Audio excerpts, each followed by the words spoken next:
Ready for a Fun Friday, and we are live in Urbandale, West Des Moines, and again in Tempe, Andy, and it's unseasonably cool here, but I know it's much colder there because I left it this morning. Yeah, kind of ironic here. You're all bundled up in your Logier sweatshirt, and I am hot and sweaty, man. I just got done snow blowing the driveway. God, I hate that job. I so hope that's the last time that I have to do that this season. I mean, when you get like hot and sweaty in the snow, that's just not right. That's not supposed to happen. Oh, I know. We watched people do it in the middle of the night because I got home from the station a little bit after 11, and then we left for the airport at 3:30 a.m., and our plane was supposed to leave right at 5 a.m. sharp, but it was 6:30 by the time it left, but no complaints. There were a bunch of canceled flights, and they had to de-ice the plane, and they told us a couple of times bags were being loaded slowly because the weather conditions at the airport were so bad. And just driving to the airport, you could see it was pretty bad out there. So we're thankful to make it here. It's just a 2-day trip for Dad's weekend. Yeah, well, it looks like you got, at least blue skies down there. Looks like you in the sun. Yeah, you're definitely in the sun there. We're not going to be able to see your eyes. You're like a bandit. Yeah, today. we're going to a spring training game tomorrow, so a reminder that baseball is underway. We're going to see the Diamondbacks and is it Rockies, Jenny? Diamondbacks and Rockies tomorrow.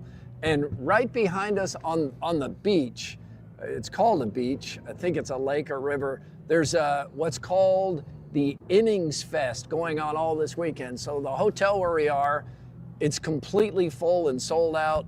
All the planes were full. And here's who's playing at Innings Fest.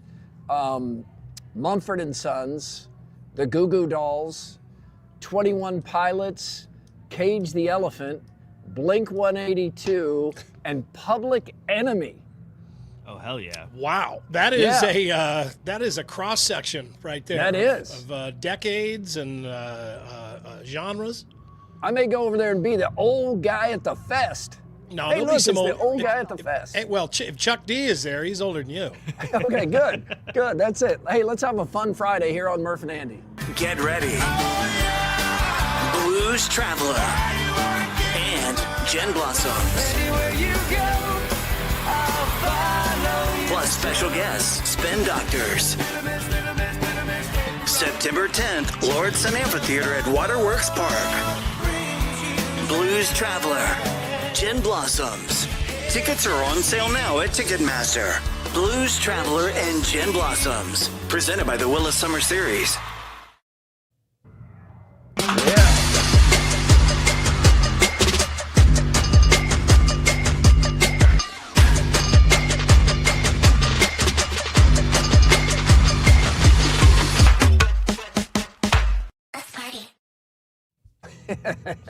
Yeah. The Murph and Andy Show is brought to you in part by Ramsey Subaru, home of the toughest, most reliable cars in the world and the people who back them up, on Hickman Road in Urbandale. Attention all campers. Keith Murphy. What I do have are a very particular set of skills. Skills I've acquired over a very long career. Andy Fales. I'm telling you straight, it's my way or the highway. Powered by AD. Just a bit outside. Murph and Andy. Live and on demand across Iowa everywhere from the Channel Seed Studios. Murph and Andy, connected by cellular advantage. Sports and a lot of more. Got a lot of more coming up here on Murph and Andy on a Friday. Let's get the table setter from Guest House Tavern and Oyster in West Des Moines. USA Golden Hour. 2 lies, 1 truth. No, 2 truths, 1 lie. Which is it? It's 2 truths, 1 lie? Today there's only 1 lie. Okay, So it's 2 truths, 1 lie. Okay. And dive bar seating. That's all coming up from Guest House Tavern and Oyster.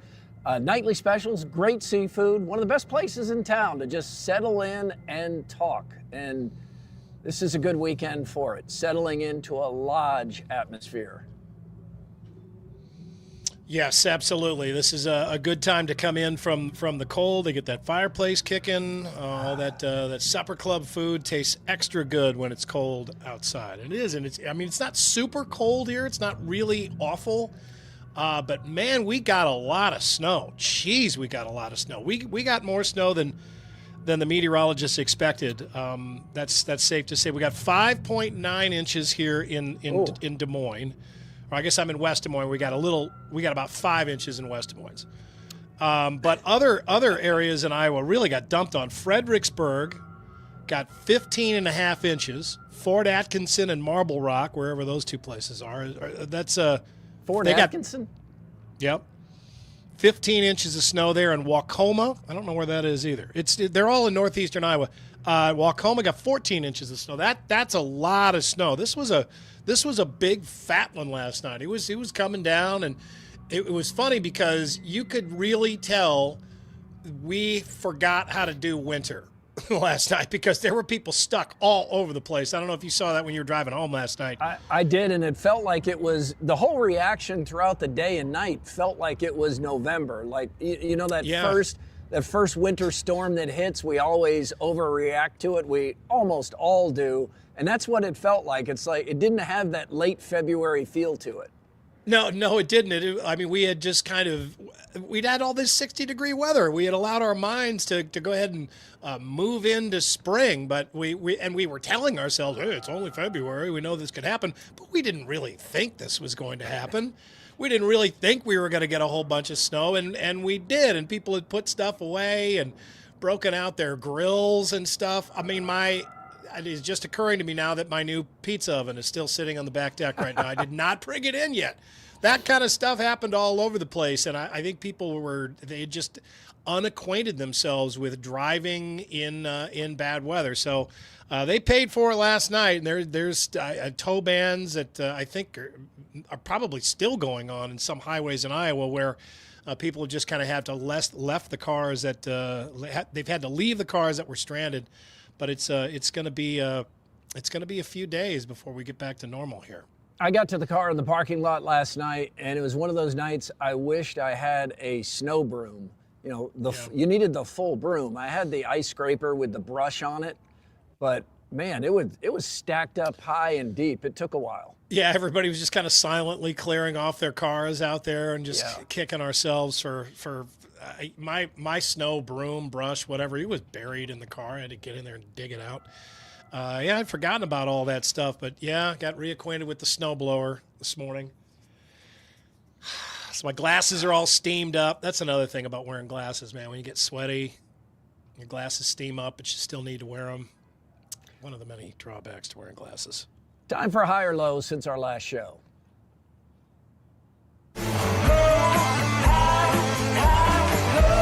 Presented by Wealth Charter Retirement Planning and Tax. Over the last number of years, the feds have made changes to retirement accounts and what you can save, what you can put away in your Roth IRA, all that kind of stuff. You want to stay on top of that stuff. Maybe it's been a few years since you've really taken a look and you haven't changed the way that you invest. You can reach out to Tim Hawkins and company at Wealth Charter Retirement. He could straighten that all out for you. Make sure you're investing all that you possibly can right now to make those dollars work for you. I'm going low. I already told you about the snowblower. But then this morning I was greeted with, you have friends that like think they're being nice and they send you a picture of you from a long time ago, but it's not a real flattering picture. Like you're the only one that doesn't think it's flattering, but everybody else is like, oh, I got a picture of Andy. I'm going to send it to Andy. And then you're like, oh, God. And I got one of those. Can you get that out of circulation, I please? got one of those today from my friend Steve. And he was like, hey, man, this was 16 years ago today. I was like, oh, God. Look at that. Look how fat I am there. That's Andy at about 215 pounds, maybe 218, and no kids, fat, probably drunk, just sitting around with college friends. Fat, drunk, and stupid is no way to go through life, Andy. Who looks at this and is like, oh, man, I got to capture this on film. This is too good. Look at these. We got Greg and John and Andy all sitting by the fireplace. I got to take this picture. John's falling asleep. Greg looks like Jacques Cousteau. And you got that old square TV back there? Yeah, old square TV. Yeah, I know, jeez. And just, I vaguely remember that day. I don't think I brought enough clothes, so I just was literally wearing all the clothes I had. So it doesn't. I looked at it. I was like, why do you even have this picture? But it's not so bad that I wouldn't show it. It's one of those little things with life, right? I mean, hey, here's a picture of Andy. Well, at least he's not on social media, right? Where he would just post that on social media. He just sent it to who would do that? Yeah, jeez. You don't want friends like that. Yeah. Sure. It's like if there's a picture of you drunk on a beach somewhere and somebody keeps like holding it out there on social media. Just for instance, yeah, that'd be terrible. I'm going low too. I got about an hour's sleep by the time I got home before I had to get up. It's hard to go to sleep when you know you're getting up at 3. And I probably slept about an hour. So on the plane, my goal was to do something that I can never do, which is to fall asleep. Yeah. And I did fall asleep on the plane, and I can count on one hand the number of times I've been able to do that. I just can't sleep on a plane. So I'm asleep, and then like at ear-piercing volume, I hear this. Where those fishing boats with their sails afloat, if I could only. So this Linda has Ronstadt. happened. It's Linda Ronstadt, and this has happened to me before. That's Blue Bayou. And it was a nice lady, and she had earbuds in, and she clearly thinks that they're going into her ears. And the flight attendant has to come up and tell her, ma'am, you can't have that on speaker. And she's all confused. She takes one out, and then she realizes that it's playing for everybody. And I've had that happen before or sometimes you'll have it and it's coming in your ears and you're just thinking, is this really in my ears? Or is everybody hearing this? So I'll take them out, check. But this woke me up and then I couldn't go back to sleep. Oh, no. That's a minor low. I thought you were going to say she somehow like hooked into the plane's Bluetooth and piped it over the PA speakers in the plane. No, and she was really nice. But then I show how I can't stand in any kind of judgment on this, because we get in a taxi cab and we're coming over here to our hotel, Mission Palms. So we're on the way, and I'm just thinking, I'm like, this cab, I mean, this guy who barely spoke English, I'm like, I am thoroughly behind this playlist. I mean, I like all of these songs, and I tell Jenny a couple of times. We're almost to the hotel where I realize that's my phone. It is my playlist.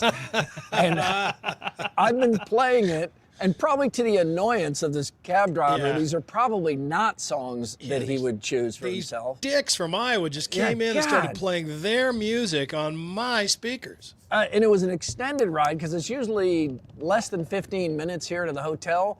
But the cab driver didn't know about this huge music festival I was talking about, so he can't get here. All the streets are blocked off, so the cab fare doubled by the time we actually got here. All right, let's catch the buzz. The Buzz. Brought to you by Logier Heating and Cooling. Logier Heating and Cooling, providing today's never-before-needed hoodie in the middle of the afternoon on a visit to Tempe. But it is nice. The sun's out, but it's 58 here. that's a cool day. It's cooler than it's been in Des Moines for a while until today or yesterday. Look at that. I just got a outdoor pool deck beer. I got mine waiting in the little show cooler here. See that? It's getting ready. Oh, it's getting ready. I would have done that, but I've been up for about 9 hours at this point. Let's start with the golden hour at the Olympics. These have been a good Olympics overall, scenic, athletic feats, good stories told for us locally. And at WHO 13, it's been awesome having Justin Surrency there and live all the time. And you could tell he's just having a blast. He's working hard, but he's having fun. He's always full of energy, and I love the back and forth between you two where you ask him a question about how he does laundry, stuff like that, because it's always fun to hear his answer. Those are the kind of things I wonder about. But last night was just spectacular, especially 1 hour's time. It was like, it's been called the golden hour because, first of all, Alyssa Liu wins the figure skating gold. And it's the first women's gold for the United States in 24 years. Andy, you got to go all the way back to Sarah Hughes. Yeah, which off the top of my head doesn't sound like that long ago, but it was a really long time ago. It was Salt Lake City. Yeah, just because it was 2002. Yeah. Yeah, really long time ago. I was just working at the same place. Crazy. And the hair, is that... her hair looks like a raccoon's tail, right? We were trying to figure that out last night. She's got some stuff on her teeth. She's got the like hair and ring and an odd spot.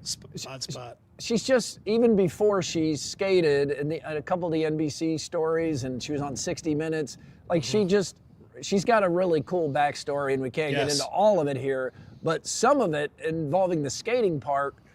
She stopped skating at age 16 for 2 years. She just wouldn't go near the ice. She just gave it up. She had lost her joy for reasons we can get into quickly in a moment. But then she comes back, which some people think is like crazy after not skating for 2 years. And she comes back with this new attitude of, skating's not the most important thing in my life. My friends and family are. I'm gonna stay up late. I'm gonna eat what I want. I'm not doing some big restricted diet. And I'm not going to worry about medals in first place. I'm just going to go out there and have a blast and try to have the audience experience the joy that I'm feeling.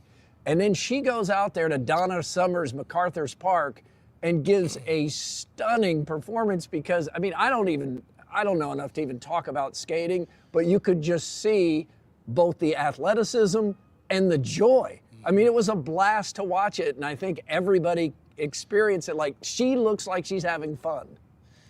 Yeah, and skating, I mean, it's not something that most of us follow in between the Olympics very much, if at all. So it's only once every 4 years, and that's always enough time for the sport to have advanced significantly. So they're doing things in, the current Olympics that they were not doing in the previous Olympics. And you go back to Sarah Hughes and compare that, which was what 22 years ago, 24 years ago, 24 years ago. There's a huge difference. That sport has come so far in the tricks that everybody does. It's like gymnastics. I mean, you can't even compare the eras. They're just completely different. And you look back and they'll have, Dorothy Hamill and Peggy Fleming and Scott Hamilton and stuff talking about, doing the commentary. But the stuff that they did, I mean, I don't even know if you could win local competitions with that kind of stuff now. I mean, and the twists and flips, the athleticism that the current athletes have are just completely off the charts. And it just kind of pops your eyes out of your head as you watch this every 4 years about how incredible each one of these skaters is in the Olympics. And then and they're so good, and the program is so amazing. We're watching, this other American skater, last name is Glenn, and she's killing it, all these amazing twists and flips, twists, whatever. And then she catches an edge and falls hard. And oh my God, can you imagine what that would be like? I mean, your whole life is dedicated to that routine. that one routine at the Olympics Yeah, and with a medal on the line, and we've seen what that pressure can do. Oh, just one tiny little misstep, and you lost it. And then not only did you lose it, but like you fell down on your butt in front of the television audience. Oh my God, my heart went out to her. Yeah, I hosted the Olympic Zone the past couple of weeks, and to your point, one of the features was Dorothy Hamill, and she was here a few years ago in Coaches versus Cancer, and she was wonderful to spend time with her. But on the segment, she said, you know, a double back in her day was all anybody could do, and now all the women do triples, and Ilya does the quad. Right. You know, it's all escalated. And she kind of said that. She's like, oh gosh, with the routine I did back then, I couldn't even get into the Olympics, and she won a gold medal. So yeah, it has gone really fast. And then just a little bit here on what's made to be a movie here, just the background. So Alyssa Liu's father was a pro-democracy dissident who fled China after Tiananmen Square in the 90s. And then Alyssa and her family just rejected Chinese attempts to recruit her to compete for China, and they offered her a lot of money. And then it takes this crazy twist where these CCP agents are harassing her and her family during 2022 during the Olympics, to the point they have to get the FBI to give her 24/7 protection, which is just incredible. And she talked about, she has talked many times about what that was like. And she stopped skating for 2 years, and then she just returned unapologetically herself. And you can see her with the American flag, and she jumped up on the podium. I mean, it was thrilling to watch all of it. Yeah, it's a really interesting story, and there's even more wrinkles to it than that. I mean, like you said, it's a lot. We wouldn't have time to get all the way through it. But yeah, she's had quite a life so far, and she's still young. To the hockey, the United States edged Canada, and the United States was the favorite in this, but looked like the USA was going to lose this game to Canada, down 1-0 with 2 minutes to go, and the U.S. pulls the goalie. And then who scored? Hillary Knight scores the goal that ties it late. And then they go into overtime where, what do you think about the 3-on-3? I mean, it makes it interesting. It's something that speeds it up. I don't know that you needed it. You certainly don't need it in a gold medal game. That's the last game. You don't need to worry about saving athletes or anything, trying to get the game over with. But it allows a lot of open ice, and the Americans exploited that with that really long outlet pass from Taylor Heisey. Woo, yeah.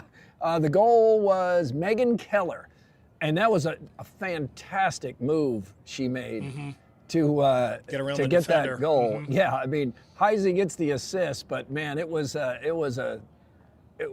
mostly Keller with that great move, and then jubilation, and that was fun to watch. I mean, that was in 1 hour's time, and there were other gold medals, of course. Just Michaela Schifrin won another gold medal in the past 24 hours or so, and she ended some of those narratives that she couldn't handle the pressure of the Olympics. But there's been a lot to like here, and NBC announced today ratings are up 90% versus the last Olympics. So we know it's not really an apples to apples comparison, because everything about the COVID Olympics turned viewers off, and ratings just kept going down, and these are going up. Yeah, it's just in a much better spot to have the Olympics, and I think they should try to remember that, and how much that means, how much that counts. But I was just trying to think yesterday. In my mind, I mean, now I'm a hockey fan, so it's probably pretty biased, but I think that's the best possible moment. A golden goal in the Olympics is as good as the Winter Olympics gets, in my mind. And that team is so likable. They're just big smiles and loving it, and just arms around each other. It's just a really cool moment. And we kind of had a local connection to it, with with Nate Heisey hitting that huge three just this past Monday night against Houston, and then he wrote a letter through the Athletic to his sister, which is it's a really nice read, and that was a cool moment. That was awesome. So really enjoyed that, and I also found in these Olympics, I'm reminded, I think, of what pulls me into the Winter Olympics is the danger. I mean, some of this stuff you see people doing, it's a little bit, I know not everybody goes to hockey to see a fight, not everybody goes to a NASCAR race to see a crash, but some of the snowboarding and ski jumping and some of the new sports they've created, you realize that if they don't complete the turn or they fall in a certain way, they could die out there. And it's hard not to watch it. Yeah. I think the other thing that's been interesting, and I haven't seen enough of this, I'll go back and watch it on YouTube or something, but the way they've used drones in these Olympics, particularly for the ski jump, I mean, that's just incredible. I mean, that's given us, it's always looked incredible from the ground, right? I mean, it just always has. It gives you that first person perspective. Like you kind of feel like you're going along and you really realize the speed or the height. Yeah, you can see the height, but then also even when the drone is sort of stationary, but it's just up over the ski jump and you see the guy jump away and then just kind of sail off into the distance and they just get like a bird way out there. You're like, oh my God. It really gives you a new perspective for just how stinking far those guys go on that ski jump. That's still the most amazing sport in the Winter Olympics to me. It's probably the most amazing sport in any Olympics. Just the fact that they ever get to the point where they can do that. I mean, I've seen ski jumps up close. They are huge. Yes. Huge. And I understand they don't, your first day of ski jumping doesn't start on that jump. But it eventually gets there, and I just don't see how that ever happens. I mean, like, it just seems like every fifth ski jumper should die, doesn't it?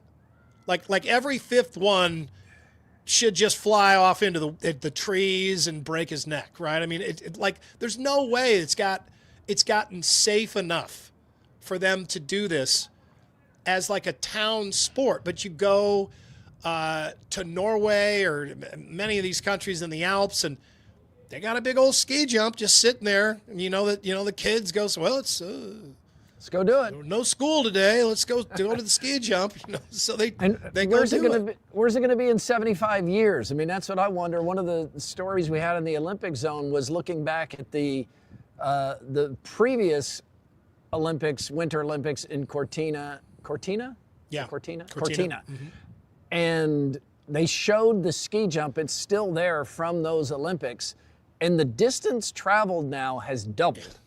In that time, it has now doubled. And it's much higher. It's a much longer ramp, all of that. But it's just, where does this end? Like some of the snowboarding where the half pipe where they go up and they do like 10, 12 flips before they land again. Yeah. I mean, I don't know how they can keep pushing that envelope, but they sure do. Let's get a quickie poll from WCI Pools and Spas at Ames and Urbandale.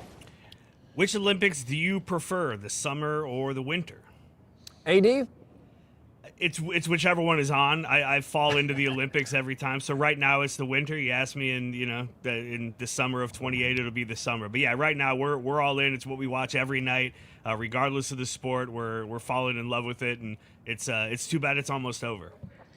It's summer for me, but winter has gained ground as I continue to watch the things we've talked about. I mean, the Winter Olympics are full of fun-looking sports and fun games. It seems more like they're games rather than athletic competitions. I know there's athleticism, but I mean, you got stuff like bobsledding and curling and hockey and ski jumping and just regular ski. I mean, all that stuff looks fun. Whereas, the Summer Olympics, like, weightlifting and wrestling and stuff. I mean, that's stuff that just kind of doesn't look fun. It looks just really, really difficult, like a feat of strength. But that said, it's still easily the Summer Olympics for me. I mean, I'm happy that I can get into the Winter Olympics when they come around, but it's easily summer. Yeah, and the Winter Olympics keeps inventing ways for athletes in the outdoors to compete. Like the skimo was kind of fascinating to watch, where they climb up a mountain and then they put the skis on, they peel something off the skis, and then they go skiing back down. Yeah, the skins. Yep. And the skins, yeah. And then in the next Olympics, they think they're going to have basically simulated ice mountain climbing. It won't be up the side of an icy mountain, but it will be these walls that they build to make it seem like that, and it'll be done with timing. So there is more. It feels to me like there's quite a bit more danger if you're intrigued by the danger that somebody could get really hurt. Like, look at Lindsey Vonn going, what was it, 80 miles an hour or something, and she hits that flag, or what would you call that? Gate. Yeah, she hit the gate. Thank you.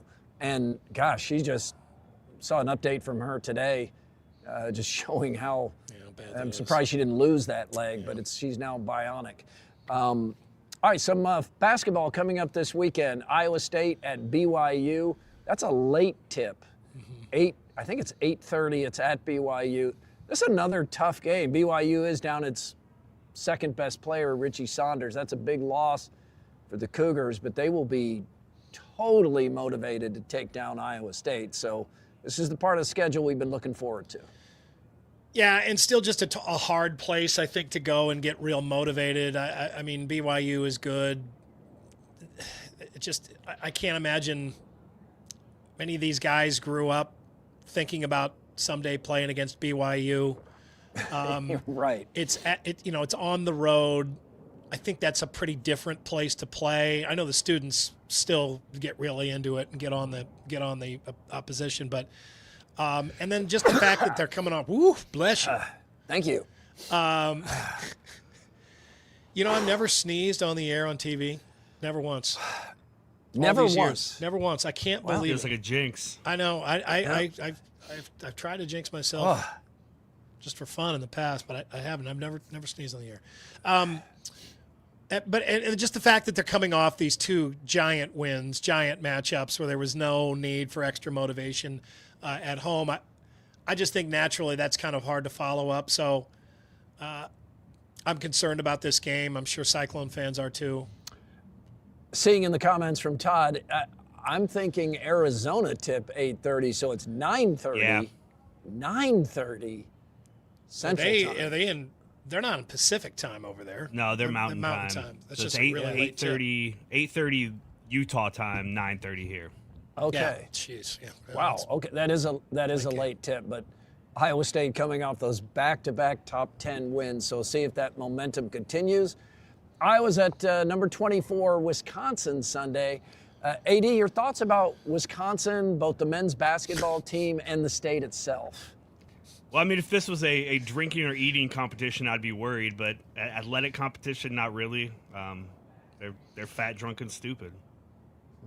It's good analysis. Even in Madison, they are? Isn't that one of the healthiest cities in America? It can't be. I've been to Madison. It is. That is not healthy.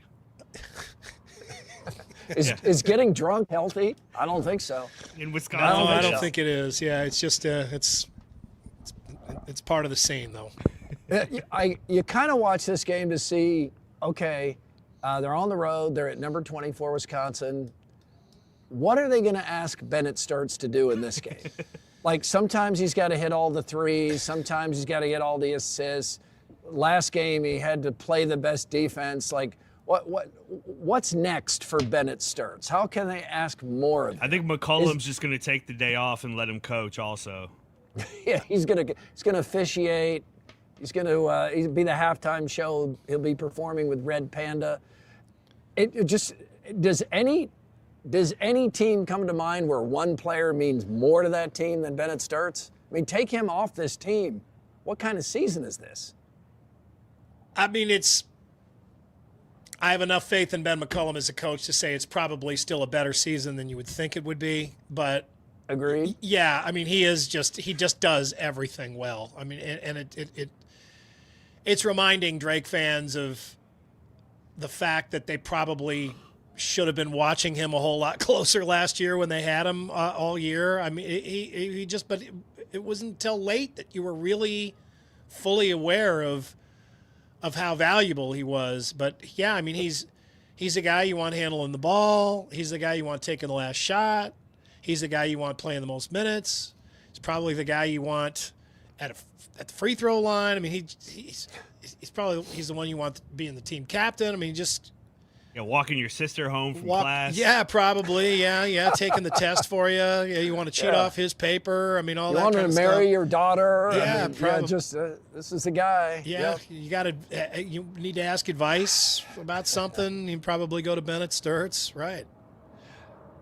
Let's stay in Wisconsin for a moment. Sorry, AD, but this chart I found, every Wisconsin dive bar, this could apply anywhere. And Andy, I knew you would enjoy this. So you have to kind of follow the color coding. We'll go in order here, but I thought you would enjoy this. Like we start with the green dots. Yeah.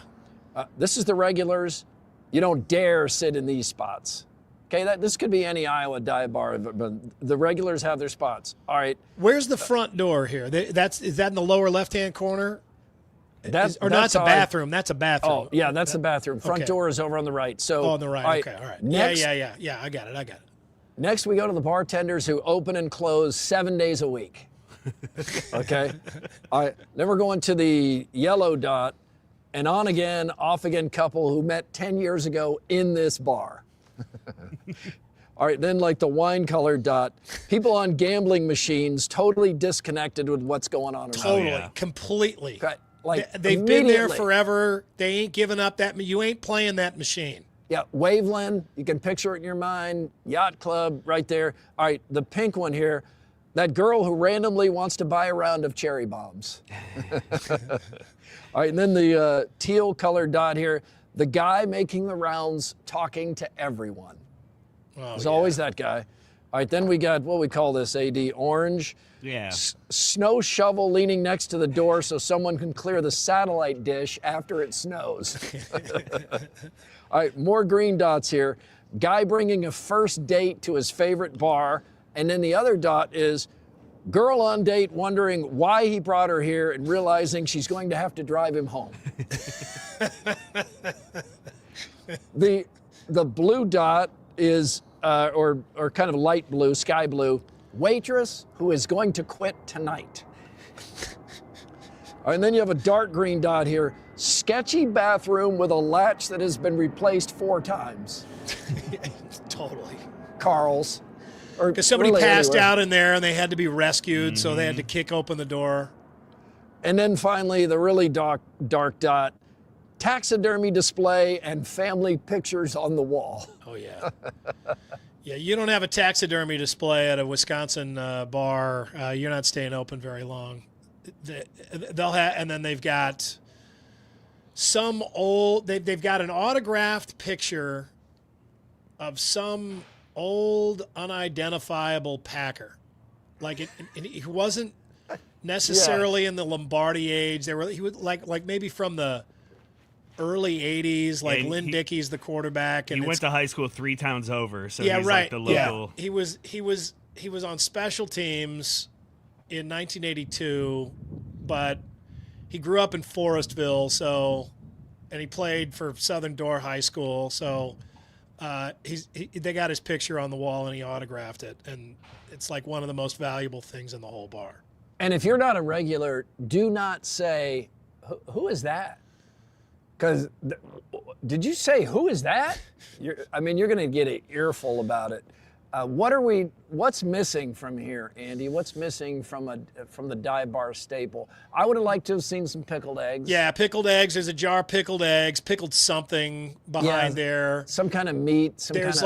Yeah, there's a little sign on the wall saying that they have Tombstone pizzas, and if you want it with a little pizza cooker, and they'll reach into and they've got a refrigerator, but it is not a commercial refrigerator. It's a regular shitty old refrigerator that was in somebody's garage, and it's got a top freezer, and that's where the Tombstone pizzas are. It's got a top row of liquor that has not been touched in 15 years. Yeah, it's got dust on the bottles. Dust on the bottles. Like the liquor inside has discolored, so it doesn't look like it's supposed to. It's like Midori melon liqueur, but it's like clear now. It's not bright green anymore because the sun has faded it, or the lights have faded it so much it's just oxidized. They've got mismatched glasses. Oh yeah. They've got a pool table, but only 13 balls. Yeah. They've got beer taps. They've got Spotted Cow, Miller High Life, they've got probably Potosi, Andrews Potosi. They've got the Wisconsin staples, and then on the end, there's one that like nobody's ever heard of, and no one orders it, and it's just on. It's like Dino Mike's Brown Ale, and everybody and nobody touches it. Everybody's like, "What is that on the end?" And they're like, "Yeah, this is new brown ale." Diamond Mike's Brown Ale. Oh yeah, I'll just have a High Life. No thought. Nobody gets it. No thought has been given to how the pictures go with each other, or the frames match, or the artwork. I mean, you could have like a Native American Indian with a buffalo right next to a shot of Soldier Field or Lambeau Field. There's no shot of Soldier Field, that's for sure. Well, we're in Iowa. I'm picturing Iowa in my head. Like I'm picturing the Greenwood before they started renovating it, or Carl's, or Waveland, or Locust Tap. Oh, Locust Tap. Yeah, where you go to the bathroom, and if you were taking a leak and you fell through the floorboards, it wouldn't shock you. No. I mean, you'd be surprised, but you wouldn't be shocked. The other thing is, the other thing you could find at Wisconsin dive bars, or probably dive bars everywhere, is a bathroom that does not have a lock. There's no lock. Right. Yeah. You go in there to take a dump, that you're on your own, man. Yes. Right. That's a risk that you got to take. Somewhere in the bar, there's a 4 who's going to look like an 8 at closing time. Yeah. Or there's a bathroom that has a urinal, a shitter, and a sink. And late enough at night, all 3 of them are being used as urinals. And it's a roll of the dice, which is for what? Yeah, right. Yeah, there's no toilet paper. I mean, come on. There's no. What are you kidding? There's no toilet paper there. Hand towels. There's towels. There's really, really scratchy, cheap. Those brown little towels that you used to have in grade school. Yeah, and if they have the pull down towel, like they might have that. If they have that, like they used to have at Cooney's, you don't want to touch it. You don't care if you've seen a study that it's actually more hygienic. You don't want to get near that thing. Yeah, because you don't know what somebody wiped on there. It could have been many things. And then somewhere, in maybe everywhere in some of the bathrooms, there's just graffiti that's nonsensical. I mean, some of it's political, a lot of it's sexual. There's phone numbers up. Doesn't make any sense. Somebody wrote they were too drunk. Yeah, there's like somebody writes at random with bad spelling, like this is Christmas tree. This is 1,000% true, Murph. Look at the screen here. Gray at 901 Tap says gray dot needed outside to have a smoke. Hell yes.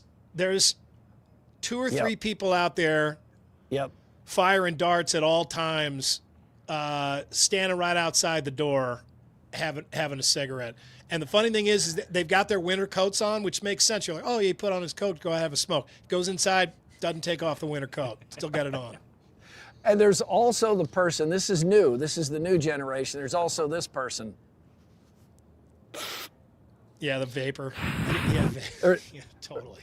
Yeah. They're hitting that vape like they're coughing, and then they're blowing it down their shirt like nobody could possibly spot that. Like, wow, no one's gonna know you're vaping, man. Good, ripping that good vape stealth pen. move there. Yeah, just hitting just it goes hard. On. It goes on and on. Yeah, there's a But those bars are the best, right? I mean, I you love them. love those bars. They got Cy fans, right? They've got an old smoke purifier that now is so old and defunct that it makes the smoke worse. Yeah, it makes the air dirtier. It's actually worse. And if there's a mirror up, like from a beer company or a sign, that's not something they ordered in or bought at some auction or picked up at some nostalgic place. I mean, it's there because it's been there for 60 years. Yep. Like if it's rusting, it's not fake rust. There's a Rhinelander beer mirror in there, and there hadn't been Rhinelander beer since the 80s. Yeah, it's something like that. And if Chris Hassel's in there, there's a chance he's throwing a shot over his shoulder onto the wall, and then his buddies are going to have to talk the whole heightening temperamental situation down. There are few things in life that are better though than getting a frosted glass of beer at a dive bar, at a really good dive bar. I mean, it doesn't even matter what kind of beer it is. They pull out a frosty glass or mug and then pull that thing straight from the tap. It's the greatest thing in the world. And it does, I mean, I guess technically the bottle or can, the beer should taste better, but you're right, Andy. If it's a frosted mug in a dive bar, served in a glass, you got that handle, you just feel like, man. Well, who doesn't love keg beer? I mean, I love keg beer. I do as love long beer. as it's not butter beer. I do love beer. I love beer in a bottle. I do, but I just that frosty mug, frosty glasses. Man, I'm getting too thirsty for beer. I'm gonna crack this thing open now. All right, you get that open, and we'll find out what's bugging you. Hi, I'm Tom Coates. If what's bugging you is your credit card debt, please Cheers. call us at Consumer Credit of Des Moines. Since 1987, we've helped over 100,000 people, and we can help you. Hey guys, Barry in Beaverdale here. What's been bugging me lately is seeing these awesome atmospheres at Hilton Coliseum, and the themes, whether it be white out, gold out, seeing the few motherfuckers that have the nerve to sit in some of the best seats in the house, directly in line of sight of the camera and on TV, think that these themes don't apply to them, thinking that they're better than everyone else. Borrow a yellow sweater from your granny, do what you gotta do to be on the theme and make that place look as awesome as it is. Hey guys, John from the 50111. My complaint this week is dealing with the whiplash of the basketball fan bases. Honestly, my neck hurts from just thinking about it. Iowa State beats Purdue. Fans go, my God, we're going to win the national championship. Iowa State loses to TCU. TJ Otzelberger doesn't know how to coach. Iowa picks up a great road win at Washington. Oh my God, this is the best Hawkeye team in forever. Hawks lose to Maryland. Obviously, McCollum doesn't know what he's doing. He's got a bunch of oafs on the floor. All I can say is this, is thank God the players and coaches know that collectively, we as fans are a bunch of morons. See ya. Good ones. Those Nice are good week. ones. Yeah, thank you. What's bugging you? And you can hit that anytime. Speakpipe.com/Murph_Andy. It's easy to do, and those are fun on a Friday, and it's all presented by the Cellular Advantage with 35 locations all across Iowa and beyond. Cellular Advantage partner, U.S. Cellular, and T-Mobile now, all in the same place. So, Andy, have you seen the Tom Gaddy obit? No, I've not. Okay, so let's Tom, go over it though. He's 89 years old, and he's from Marion, Iowa, I believe Marion, and he. I love a good obituary. Yeah. So in the first paragraph, he shows that he will not let go of the Cooper DeJean illegal fair catch signal. AD, can you read that? Yeah, it says Tom was lifted above with absolute conviction. Cooper DeJean in no way signaled for a fair catch. Cooper returned that ball to the house, and it was game over. Period. End of conversation. Tom loved all sports, especially the Hawkeyes and the Cubs. And it goes on from there, but man, that is conviction. When you want your second sentence of your obituary to mention that should have been a touchdown against Minnesota for Cooper DeJean. That is conviction. Yep, he took it to the grave, or he's taking it to the grave. Yeah, he in got the last process word. of doing that. Yeah. You can't. How are you going to debate him at this point? I love a good obituary. I do. I wrote a really good obituary for my dad. Did I tell you about this? I wrote a really good one, and it had humor in it. I think he really would have liked it. And then Is this different from you posted like a long thread of photos and thoughts on your dad on Facebook, and it was lovely. I thought it was beautiful. Was it similar to that? Was it the same as that? No, it was just all words where I was just kind of talking about the things that he loved in life and the things that made him happy, and the quirky little things about him, just got some of the quick little legends about him.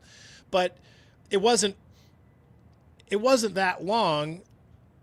But I wrote it, and my mom and my sister were like, "Oh, this is way too long."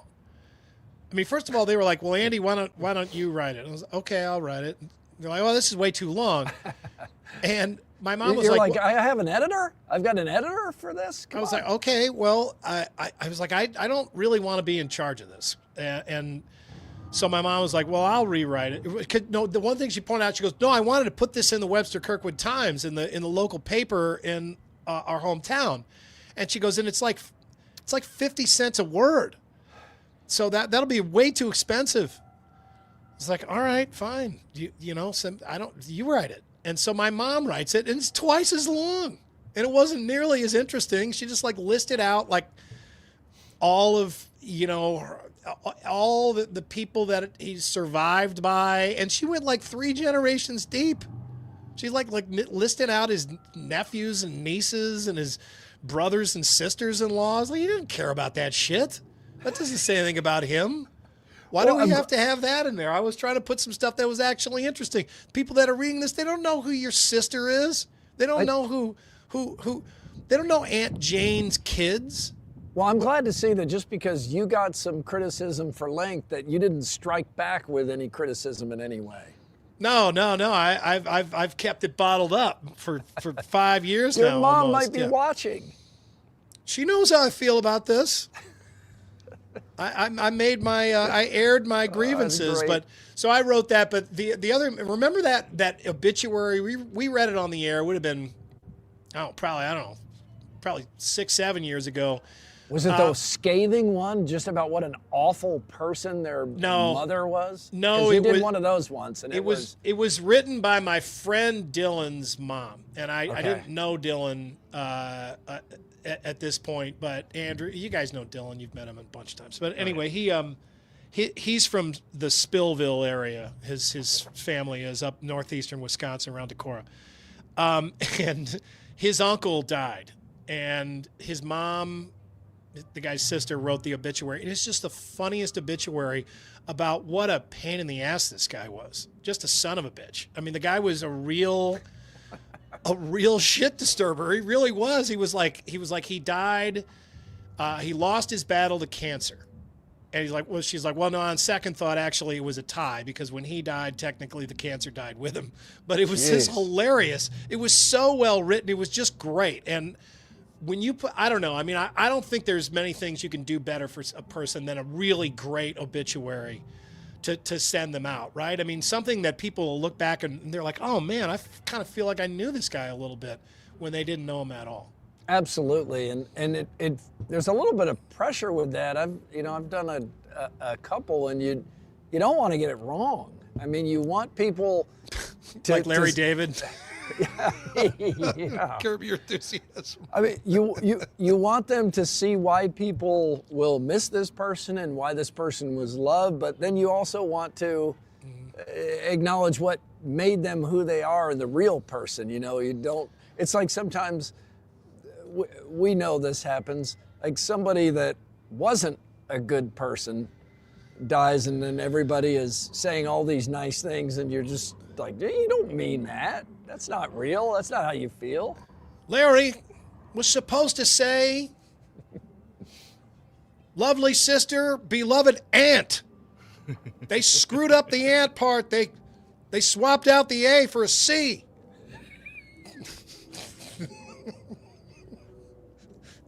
Didn't you spell check that? Oh my goodness. All right, so thank you to Chris Hassel for sending this to us. So I do want to hear this. It's not really in the flow of a fun Friday here, and we've kind of moved on to the fun part of the show. But Fred Hoiberg did talk today for the first time about the incident that got so much attention. The fan from Iowa getting in the handshake line where he's not supposed to be and putting a phone near Hoiberg's face and Hoiberg slapping the phone away.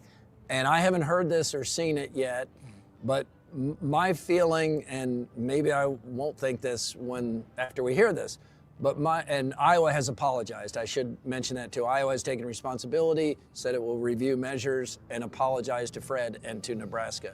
My feeling was, I enjoy it. I enjoyed it. I'm kind of glad he did it. I get it. We're also tired of this aggressive, let me create a social media moment here. It's obnoxious. And I think most people thought, yes, I side with Fred on this. At the same time, my feeling was that Fred would reflect on this and wish he had controlled his emotions more, because we know Fred. Mm-hmm. Nope, and nobody touched him. The phone didn't touch his face, or nobody poked him or anything, but it was obnoxious. And I think most of us enjoyed it, but let's hear what Fred has to say about it.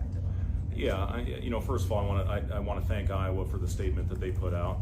At the end of the day, in the handshake line, under no circumstances should anybody ever enter and charge up on you out of nowhere, and that's what happened. So I appreciate Iowa, coming out and talking about that. And listen, it's a learning opportunity, I think, for everybody. Court storms, there's been a lot of different things that have happened over the years, unfortunate things. I'm not against court storms. I think it's great to be able to go out and celebrate. That's what it should be about. Go out and celebrate with your team. But you can't go into the handshake line and put players and coaches in danger. It was a heated moment. It was an unbelievable game. I was going through the handshake line congratulating the Iowa coaches on a hard-fought win. And all of a sudden, out of nowhere, this kid rushes up on me, and I reacted to it. And I think anybody in my position after a game like that would have reacted in a similar way. The other thing, listen, I am 100% reliant on a pacemaker. That I was told, never forget a conversation with my doctor. If a cell phone can put it off, if anything ever happens, I'm done. I will not survive if something ever happens to a pacemaker. I'm very cognizant of that. So when somebody rushes up on me with a cell phone, of course I'm going to react. So what's the likelihood of that happening? Close to zero, but it was also close to zero that I even developed heart block when I was under the knife on my first open heart surgery. So there's circumstances that were involved, maybe people don't understand and realize. But again, it was a highly, highly emotional game. It was one of the craziest atmospheres, certainly, that we played in this year. And again, this out of nowhere, this kid comes flying up. And listen, the other thing I did, I got the number of the Iowa staffer that I made contact with. I felt bad about that. I apologized to him on the spot. And I communicated with him yesterday, and his response was, and this should put it to bed, Coach, it's all good. I would have done the same thing. Yeah, he doesn't take back or say that I wish I'd control my emotions more, and I think he explains it really well. I think 90%, maybe higher, are going to feel like if they can put whatever their rivalry fandom is aside, I think most people are like, yeah, I'm with Fred on this. Yeah, I hadn't considered that. I hadn't considered the pacemaker angle at all. I don't know anything about that. I don't think he needed to even bring that in there. I think he could have just been Well, I think he could have. It's fine that he did. I'm not bothered that he did. But I just, even without that, I think he could have just said, look, it was highly emotional. This kid's not supposed to be there. I'm not expecting that. I'm expecting to just go through the line, shake hands with everybody, and then, and then go back to the locker room. All of a sudden, this guy runs in the middle of it, and it totally caught me off guard. I think that's enough of an excuse right there. I don't know that I needed any excuse, but I hadn't considered that part of it. And I just, I think that Iowa handled it perfectly. Props to Iowa. I'm glad you brought that up, because they diffused it by saying, hey, this person was not supposed to be in the handshake line. That's where the problem starts. Shouldn't be there. and the fan was obnoxious. Nice game, buddy. I mean, and we're all so tired of these trying to provoke somebody with whatever the reaction is going to be, so I can put it on the gram or so I can put it on TikTok. We're tired of that nonsense, and it's kind of. I think a lot of people feel, like Mike Tyson has said, you get up near him, you're going to get punched in the face. I mean, I think people are sick of this. Yeah, well, and he didn't punch anybody in the face and didn't take it that far, and we don't have to. I think you can go too far in your reaction to something like this. You can go too far, and I don't think he did go too far. So, that's the bottom line. I think, to me, this is another piece of proof that there's been a regime change at Iowa. The athletic director and the basketball program are under completely different management now. I don't know that you would have seen this from the McCaffrey administration or from Gary Barta, who probably would have just taken his cues from McCaffrey here. I think this shows that that Beth Getz is different, Ben McCullum is different, and this is so much easier, right? I mean, you drop the baggage. You don't need to carry it. Give up, make the apology, move on. It's easier and better to do it this way. And you're not supposed to be in the handshake line. That's right. You're not supposed to be in the handshake line. They clearly can see you want to just be one of those people who absolutely can never admit to being wrong or being on the side of wrong people. You need to be like that. No, you don't have to be like that. You can just apologize and move on, right? Drop the baggage. How different would the reaction to the exact same situation be if Fran McCaffrey had done this? Well, I mean, Fran McCaffrey had a bad reputation as somebody with a bad temper who could not control his temper. Fred does not have. Was also kind of a all. mean guy. He had a reputation as being a prick. I mean, he did. From the officials to the other fans to players. I mean, media to fans. I mean, he did. So the reaction rightly would have been different. But Fred Hoiberg doesn't have that reputation. And Iowa, in doing this, I think they have separated themselves from that reputation, and they're stepping out saying, no, that's not who we are. We're not doing it like that anymore. We don't think that it should be done that way, and I was happy to see that. Have we heard from the fan at all? Whoever, other than he posted the video, of course. I haven't. I don't care to hear from him. I don't care. He was wrong. Was dumb. I mean, it's not the worst thing that somebody's ever done, but and we've probably there's no doubt, and we've helped blow this up into something bigger. Sure. It's a talking point. It's what we do. But yeah, I mean, the fan, whatever. I hope that. I don't care. I feel like the fan should have learned a lesson here that everybody thinks is wrong.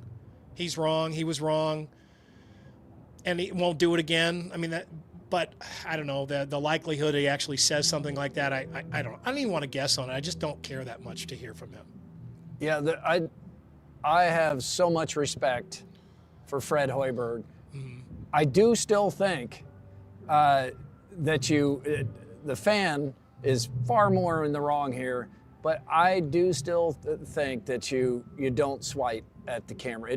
He never made contact. He wasn't like right in his face or anything. But having said that, I'm glad it happened. I enjoyed it, but I do think you have to stop short of making contact with somebody who has not made contact with you. Well, I maybe in a more perfect world, he could have, taken the time to separate and said, "Let me talk to you about something. Do you know anything about pacemakers?" Get out of my face or get. Yeah, I get it. No, I know. And the pacemaker, I've never considered the pacemaker angle, so I do need to take that into consideration. Let's move on. Nike has announced that the Caitlin Clark signature shoe will be available holiday 2026. I don't know why you wouldn't put this out 2 years ago. I do know why. It's just stupid. The why is stupid. But anyway, the shoes will be $140 115 and 105. 140 is adults, 115 would be grade school, 105 preschool, so really small shoes. These will cause lines, these will sell out. These, like Nike has stepped over so much money by delaying this because they're worried about the reaction. The same way Caitlin Clark wasn't put on the Team USA poster, and we're sitting there trying to figure out who the 3 players are because they don't want to upset anybody. It's the WNBA taking down the post about Caitlin being on NBC, and this really came. I'm watching, as I think you may have started or you're going to start, this ABA series, the American Basketball Association. Mm-hmm. And one of the things in episode 3, when Dr. J keeps the league going because of his superstardom and everybody wants to see Dr. J, and he is keeping the league alive just with his presence, with his charisma, with the fan response to him. And one of the things that made perfect sense, Dr. J says, one of the great things about that was, like, all the players supported me. Like, they all got that I was helping bring people into the arena, that I was helping keep the league together. So everybody appreciated me, and I never felt any resentment or jealousy about the attention I got or the autographs. The WNBA has been the opposite of that with Caitlin Clark. Yeah, and I you would think they learned a little bit of a lesson this year, and that I hope so. Well, you would think. I mean, they clearly felt the difference after she was injured and out for the season, right? I mean, there was a huge drop in attendance and just attention on social media, just interest in the whole league. And certainly Nike would have felt that. I don't know why they would take that chance again. What if she gets injured again this season? Can you imagine how much wind that takes out of the sales of this shoe release? Put the shoe out now. Shoe now should have been she's out healthy. a long time ago. The shoe would have sold out and caused lines at stores when she was still at Iowa, and she was a Nike athlete at that time, and it was within the rules at that time because of NIL. They could have done it then. They're scared because she's a white girl from Iowa that it upsets so many people, but that's stupid. I mean, she is the single biggest driver of everything WNBA, and it just because you know why people feel this way doesn't mean that you have to be paralyzed as a company. Yeah, or acknowledge that there's any, give that any kind of credence at all. Yeah, I don't know. I hope this is a hell of a shoe. What if it's stupid? What if the shoe sucks? I mean, what if it's like a high top Jack Purcell and it comes out? AD can help me with this. AD, remember when Steph Curry put out a shoe and the response was, I don't want that shoe? There's been some bad shoes. I mean, there really has. Was that Under Armour? I think it was, yeah. I mean, he put out a shoe and because for it to take off, it's got to be wanted, in the urban areas, in the cities, on the street. Well, people have to want it for things cred. other than basketball. It can't be like some super, but I mean, it's got to be good enough technically that she wears it, but then not such a technical shoe that people won't wear it out on the street or to not play basketball. It's got to be something that, which is I mean, I imagine that's a really hard line to walk, right? I mean, something that is really visually appealing, but also very functional, form and function, like a perfect blend there. It can't which look the like Air that Jordan Walmart, was. That Walmart New Balance, it can't look like that. Well, and that's the hard thing is that shoe technology has come a long way. I mean, the Air Jordan, that was basically just a leather high top that had some air pockets in the midsole, right? And had some kind of funky lacing systems. It wasn't a real technical shoe. It was like one step up from, the Larry Bird and Magic Johnson Converses, which was one step up from those Dr. J Converses, which was one step up from Chuck Taylor. So it was like nothing. There was no bar to clear at that point, but now there is. Man, I mean, you really have to put a lot of technology into that shoe. But sometimes you wonder, is it really, like in the Jordan example you gave, is the shoe that cool, or is the shoe that cool because it was the first Air Jordan? I'm not even sure. Well, yeah, I mean it's more cool because it was Michael Jordan's shoe, but I mean it was still a cool looking shoe. Now, it was such a cool looking shoe that I never had them. I never felt like I was worthy of those. Yeah, they were. I had some of those cheap. Reebok pumps though. Andy, we have a new award here on Fridays. It's the Say What? Say What? All right, so this week, the Say What award is going to UCLA's Mick Cronin. This may not be his final time, but Mick ejected his own player and then had this moment with a reporter. Do you really think I care about the other team? No, I don't. I don't think you care about the other. Are you team. raising your voice at me? No, I'm just. Yeah, you are. Yeah, you are. Come on, dude. No reason. Come on. Yes, you are. Everybody's standing here listening to you. Everybody. This is on camera. They can hear you. I hate Man, this this guy. guy. I can't This stand this guy. guy. This guy's a dick. I hope he falls hard. Oh my gosh, just that, and this happens to coaches, and I've known a couple it's happened to, but he's way beyond that. You know, where you're just surrounded by ass-kissing bootlickers day and night, and you start to feel like you control everything.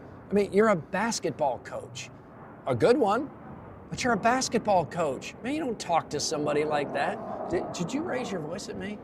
You're not a I wish the guy had been like, I'm teacher. sorry, did you win a national title? Are you the What is best wrong with basketball this coach in guy? the world? What is wrong with you? Yeah. I'm What's a wrong grown with you? man. Yeah, I Don't talk to me like that. I can't stand this. There's no reason for somebody to act like that. To None. anybody like that. I mean, this guy's doing his job. He's asking a legitimate question. Does it bother you when the fans are getting on you that much? I mean, as a fan, I kind of want to hear the answer to that question. I do.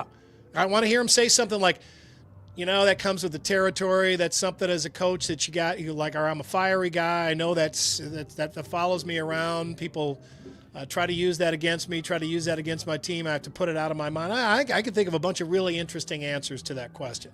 So I don't think that's a stupid question at all. I had a boss with a temper once that yelled at me in front of a bunch of people, and it was not in the right, by the way. But I just stopped him in the yelling and said, let's go to your office right now. And I got in there and I was like, don't talk to me like that. I'm a grown ass man. What would make you think you can talk to me like that? And if you do need to yell at me, pull me aside and do it. Man, it tripped my trigger. And I mean, don't talk. Who do you think you are? You're not my dad.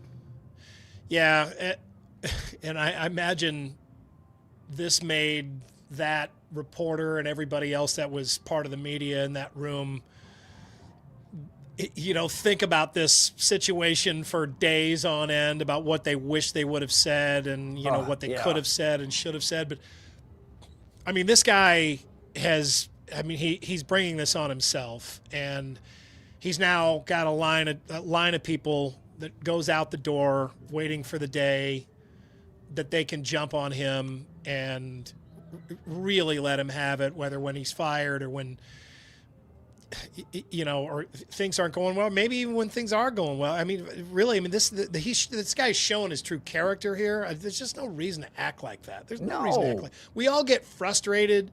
Sure. We all snap. We all say things that that are too sharp or we shouldn't have said. I mean, he just kept going with that, though. He just kept pushing that.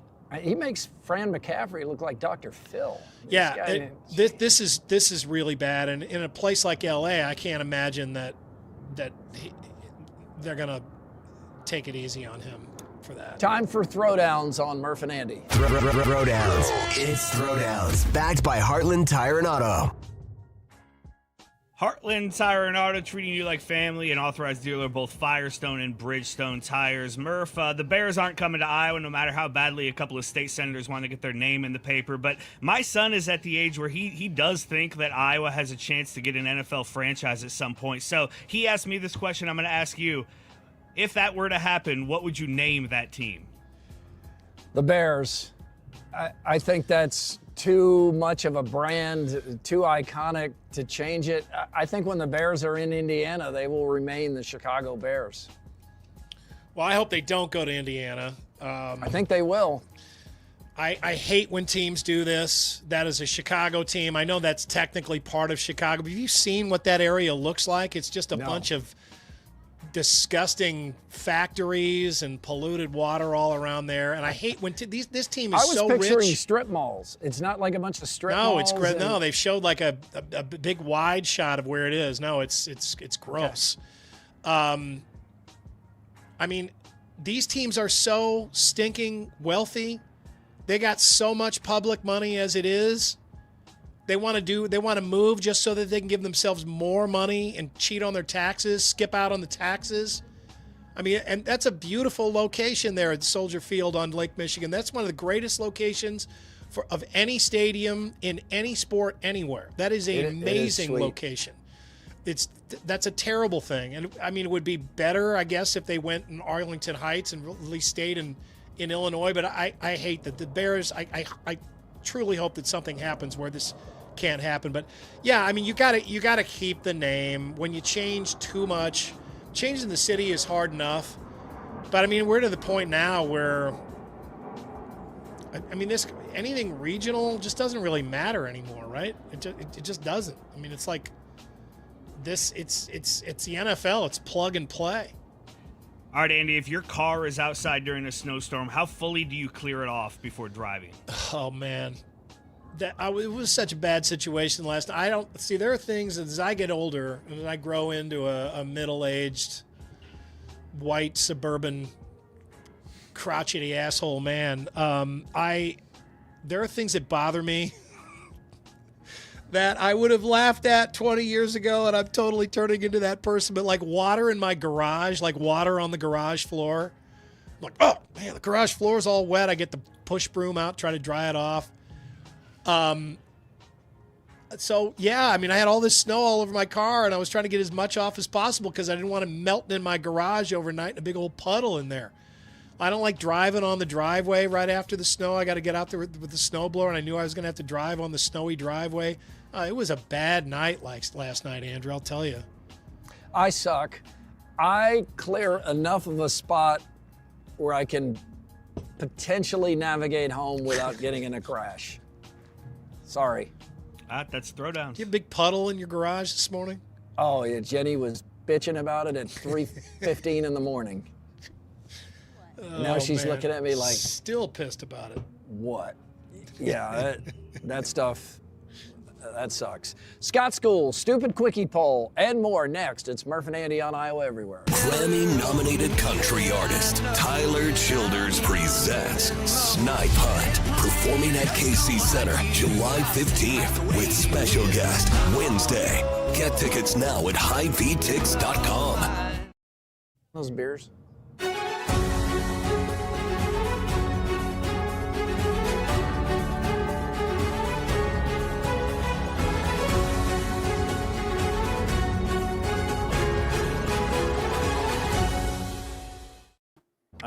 With 5 Central Iowa locations, there's always a Heartland Tire and Auto nearby to take care of everything your car needs. From oil changes to complete transmission overhauls, they do it all. For 15 years now, Heartland Tire and Auto has been a proud sponsor of Murph and Andy.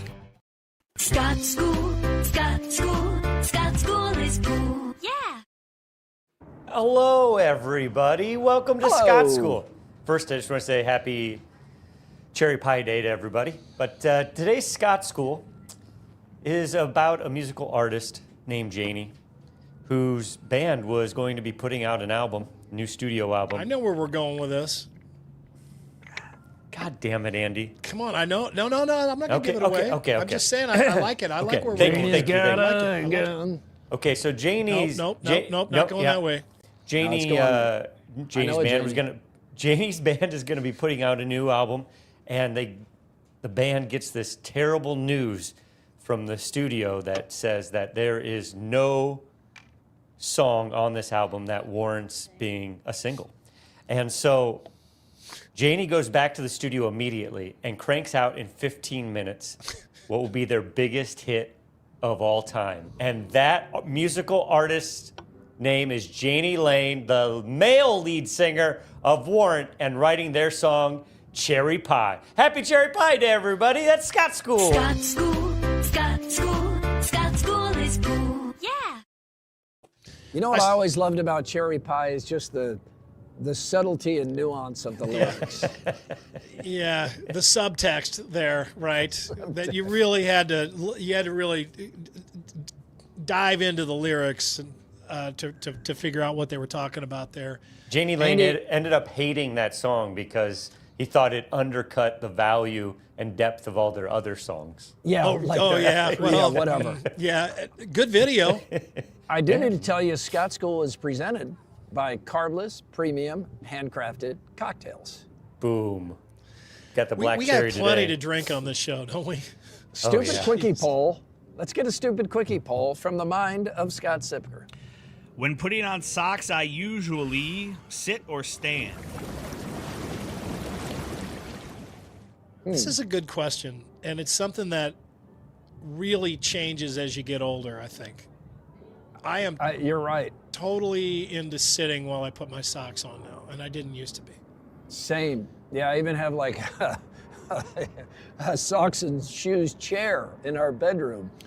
Yeah, I used to stand. It'd be really quick. Whew.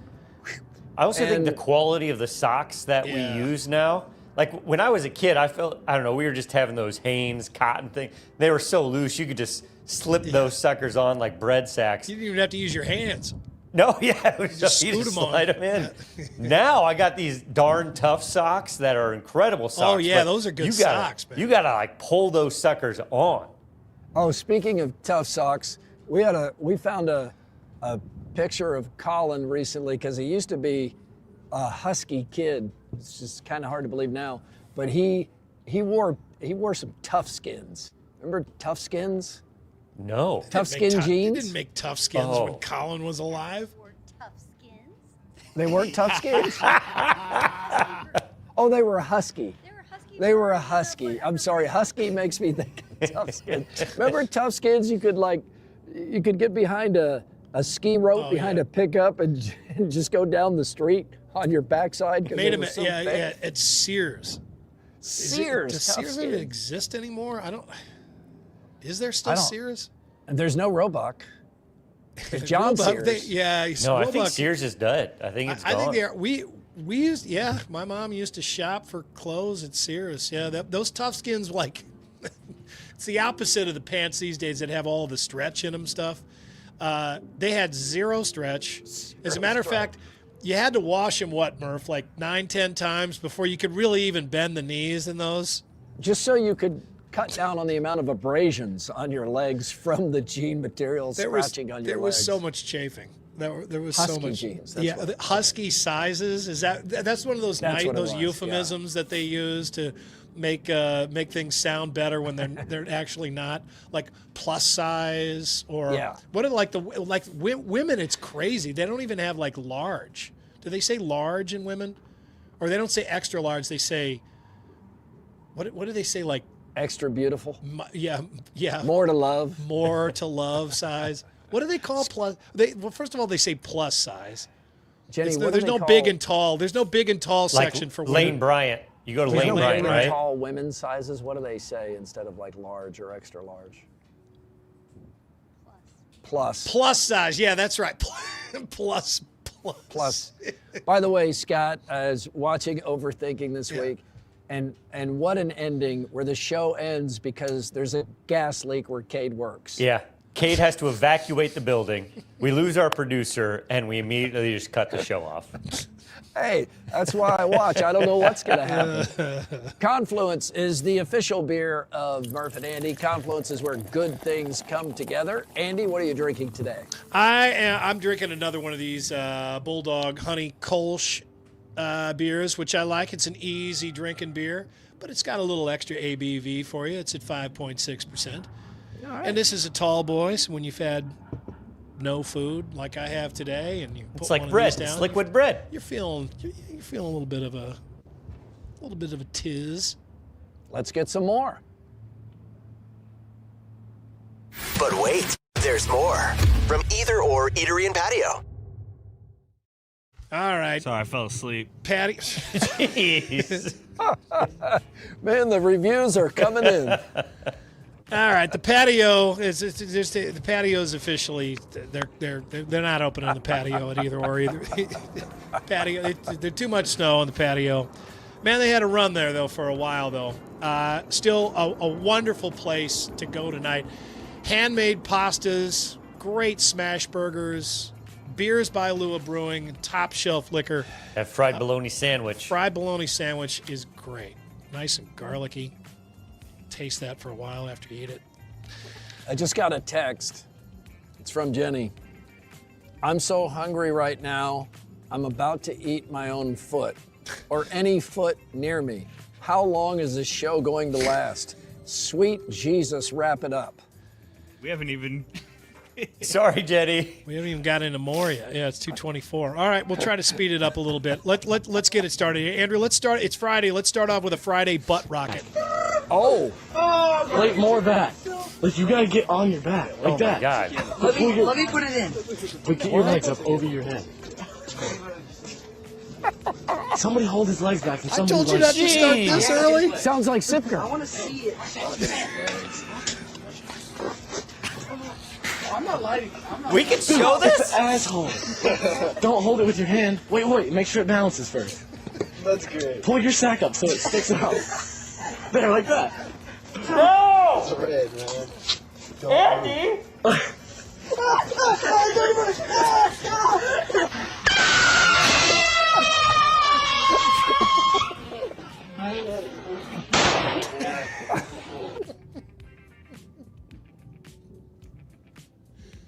wanted you to start that at 30 seconds.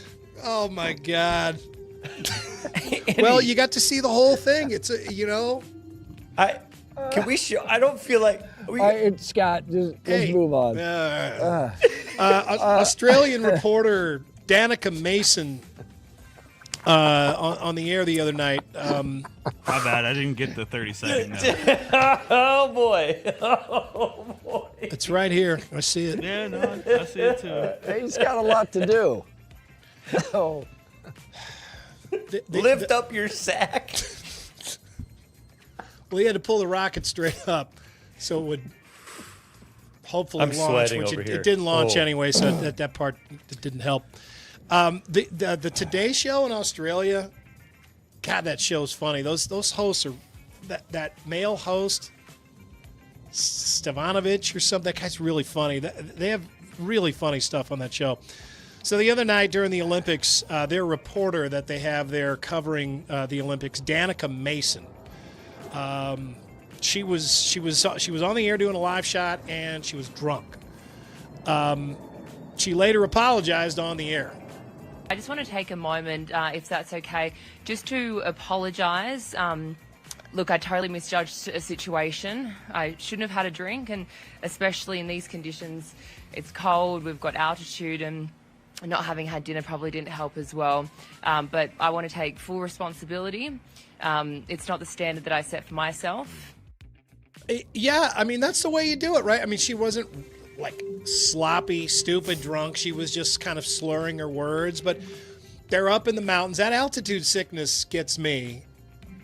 I'm pretty affected by that. And, she hadn't had much to eat. She had one drink, and then all of a sudden she's on, and, probably shouldn't have had the drink. Things are a little different in Australia, though. The drinking age is like 18. It's just a little bit more relaxed. But she comes out and apologizes and moves on. I kind of like the way she did that. Sorry, this brings up. I was so surprised that Fred didn't apologize for his part in that situation. That he used the shield of the pacemaker and the cell phone. I've never heard he can't even have a cell phone on him because it might set the pacemaker off. I would be talking out of my depth if I commented on that because I don't know at all. Somebody That in our seems highly comments unlikely, said but that a phone can't be that close to a pacemaker, but I think Fred, this is one of the first times I've seen Fred misstep. I think Fred just lost support for what happened. That seems, wow. I was really surprised there. But we'll find out more information probably. But I definitely don't think the pacemaker is what's going through his mind at that time. I think what's going through his mind is that he's pissed that they lost, that they didn't play well, and that an obnoxious fan is taunting him at that moment. Yeah, I just, maybe old school cell phones or something, but modern day seems, but I'll maybe do some more research. Stay tuned, Overthinking will break it down. I thought that maybe he would apologize for that, but I didn't think that he needed to. And as we said, I think he could have just put it, on the heat of the moment. And everybody. Yeah, I totally agree. In recent years, there's been a global rise in nearsightedness. The assumption has been that it can be all blamed on people spending more time diddling on their smartphones for hours at a time. But scientists from the State University of New York College of Optometry have found that phone scrolling may be an issue, but equally to blame could be the amount of time people are spending focused on items in rooms with dim or poor lighting. Nearsighted is when you're trying to read and it's difficult, or it's not the distance, right? I always remember this. It's the opposite of what you think it is. It means you can't see things far, right? That's how it works on our audio here. Input is output and output is input. That always confuses me. So it's the opposite. I think the bottom line is, we are ruining our vision with our phones, because you're not only staring at that thing all the time, you're doing it in the dark at night. We don't stop reading anymore when the lights go dim. We got our phone. It's like we don't even notice. You can diddle on your phone in bed at night the same way that you can in broad daylight. We were on the plane for 4.5 hours today, and it was fascinating to me. I could see through the gap in the seats.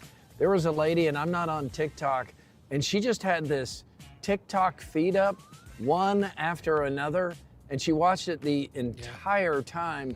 What I also found myself watching is be like a great scene from Yellowstone, and then here is a great scene from The Hunt for Red October, where Sean Connery's handing over the ship to Alec Baldwin, and I'm like, oh gosh, and I'm finding myself watching the writing because these are great scenes, and I see how you could just lose track of time. You can do that on YouTube too. Yeah, the shorts just keep playing one after another. They never stop. Now here's Nate Speaking of shorts, here's Nate Bargatze talking about history. I don't know anything about history, and I can tell because every history movie I watch on the edge of my seat.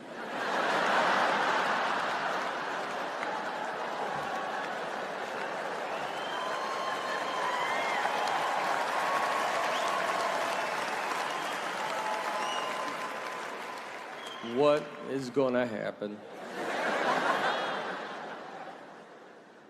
I watched Pearl Harbor. I was as surprised as they were,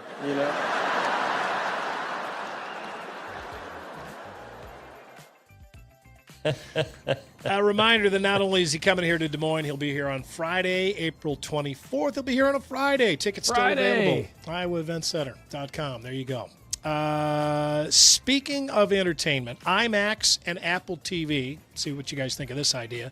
IMAX and Apple TV teaming up to bring Formula One championship racing live to select theaters across the United States with 5 major Grand Prix, or Grands Prix, is that how you say that? Grands Prix, like attorneys general. 5 major Grands Prix airing on at least 50 IMAX screens nationwide. They'll do the Miami Grand Prix in May, the Monaco Grand Prix in June, the British Grand Prix in July, Italian Grand Prix in September, and the United States Grand Prix in October. They're going to put those on IMAX screens. Right, you want to get that really big screen so that one time that one car passes that one other car, you're able to see it clear. Also, most of these races are like 6 in the morning American time. It's definitely not niche. the Miami Grand Prix. For the Chris Williamses of the world that are into this, that'll be thrilling to see it. Oh yeah, just when that guy almost passes that guy. I just like the idea that they're still working on ways to get people back to the theater. It is, yeah, and it's also interesting that Apple is behind the F1 movie with Brad Pitt, which has already been green-lighted for a sequel, and that was spectacular in IMAX. So this must be a part of some some deal between F1 and Apple to be having more of this. I mean, I feel like you could sit in the IMAX and be like, they should use this for more stuff. You know, if you could watch, it'd be amazing to watch. I mean, they got to shoot it in IMAX, right, for it to be the real effect. But I mean, why can't they shoot all the big sporting events and that kind of Top Gun Maverick over at the Palms was great. Yeah, awesome. In a 10-page ruling, U.S. District Judge John Tharp in Illinois said the sports bar franchise Buffalo Wild Wings can continue to call its popular menu item boneless wings, even though they are actually chicken nuggets. No, they're boneless wings. They're not chicken wings, not even made of chicken wing meat. They are breast meat processed into nugget shapes, battered, fried, covered in sauce. But the plaintiff sued because he expected to get chicken wings that had been deboned. And that's not what he got. In his ruling, the judge wrote, quote, "A diner reading boneless wings on a menu would no more believe that the restaurant was warranting the absence of bones in the items than believe that the items were made from chicken wings, just as a person eating chicken fingers would know that he had not been served actual fingers." That's a good close. It is a good job. Good job, Judge. A man accused of leaving his girlfriend to freeze to death in Austria's tallest mountain went on trial yesterday in a case that could have major implications for mountain climbers and how liable they are for the safety of companions. The 36-year-old man, named by local media as Thomas P., is accused of having left his 33-year-old girlfriend, Kirsten, alone as he went to seek help on Austria's Grossglockner Mountain in the early hours of January 19th, 2025, after the pair ran into difficulties while trying to reach the summit. The man is facing a charge of grossly negligent homicide, with state prosecutors in Innsbruck accusing him of making multiple errors, including seeking help too late and not carrying suitable equipment. So if he stays there with her, they both freeze to death. Yeah. If he goes I'll tell you what, Kate Winslet would have waved him off. I suspect there's probably more to this. He says she told him to go and save yourself. That's what he claims. Or try to save us both, right? I mean, she's still alive when he leaves, but she's stuck, and he's got more strength and energy, and there's a better chance that he could walk and get help and come back and save her than, for them both to try to go or for her to try to go. So he's saying, well, not only did I give us the best chance of both being rescued, she was actually telling me to do this, and they're like, well, no, you were grossly unprepared to go. You didn't let her know that there was virtually no chance that she was going to survive. So it's interesting. A lot of shit gets into. I mean, what's the alternative? They both die, right? Well, the alternative is you actually come prepared. Well, yes. Yeah. If you go back to that part of it, sure. The alternative is you go. The alternative is you don't go. Yeah, you take a walk inside the mall instead of climbing the highest mountain. You go over in to Austria. Valley West and think of what once was. Let's take a browse through Facebook Marketplace. We haven't done this in a while. Murphy, you're going to love this. Up in Fort Dodge, somebody's selling a 96 Winnebago for only $1,800. Ooh. You know what you buy this for, like to blow it up or to have everybody hit it with a sledgehammer? Okay. You got to find a gimmick. Well, it's got a few exterior scars. Maybe the interior is actually really nice. Oh, Nope. no. This looks like RV TV 2001. Dude, he should pay someone $1,800 to get rid of this thing. He's trying to sell it. Does the Winnebago man come with it? Should, for that price. Should. First few years of RV TV looked like it was in that RV. We've come a long way once we moved up to Plaza RV. Yeah, I would like to get Scott Edwards' thoughts on what it would take to bring that RV back up into running shape. You couldn't even drive that. That's He would really know. funny. He would. Let's finish up with 2 truths and a lie. You, sir, are a liar. Liar, liar, your pants are on fire! All right, so 2 of these things are true. 1 I just made up, okay? Okay. Let's talk about snow. We got a bunch of snow today. The theme is snow. Okay. Number 1. There is a city in California which gets more snow than any city in Alaska. Okay. Number 2. In Minnesota, snowblowers send more people to the hospital each year than lawnmowers. Okay. And number 3, snow is one of the world's best forms of insulation. It is as effective as down. All right. I got my answer. Okay. Yeah, me too. All right. Murph, you go first. I want to hear from them first since Oh, you they do? have their answers. Minnesota, I think that the snowblower is sending more people than the lawnmower. I think that's the lie. Yeah, I agree, and not because that doesn't sound true. It does, but the other things sound more true. Like yeah, I Downs, think I we're on the know same those page. other 2, and so I'm through the process of elimination. I'm going with number 2 is the lie. Murph?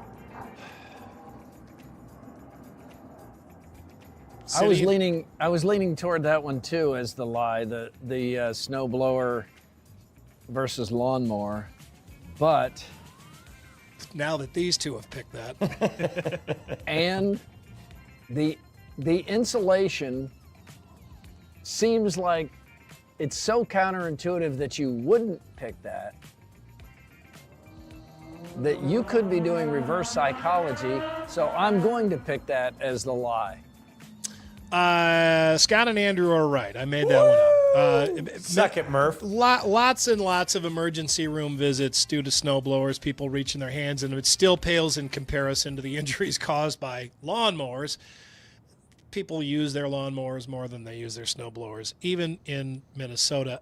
Snow is one of the world's best forms of insulation. It's great. Snow is comprised of 90 to 95% trapped air.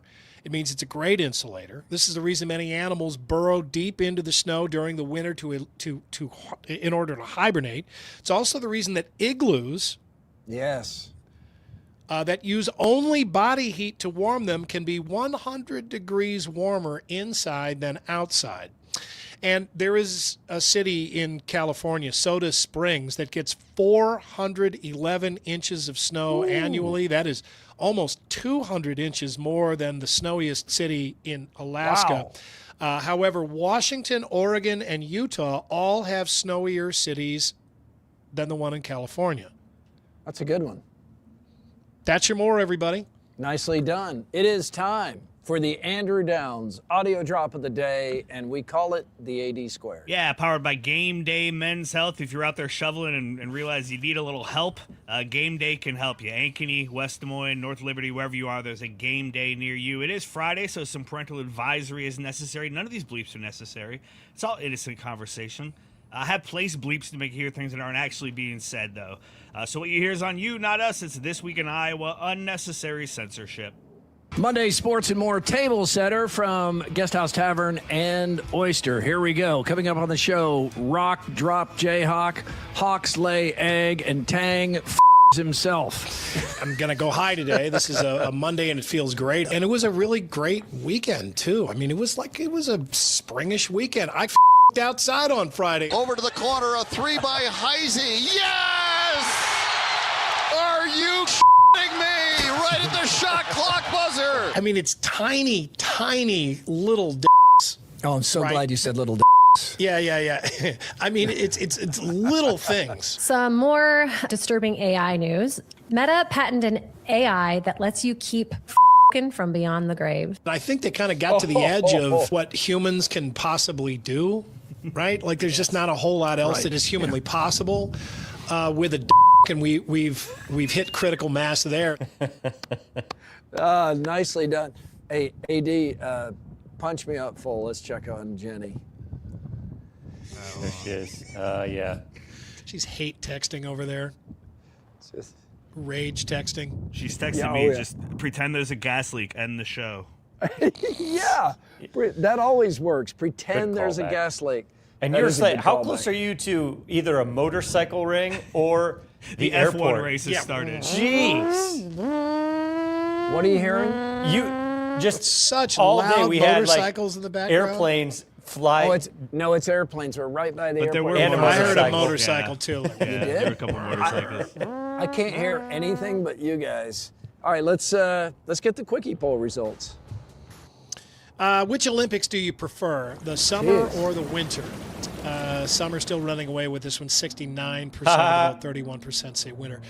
When putting on socks, I usually sit, says 83% of the vote.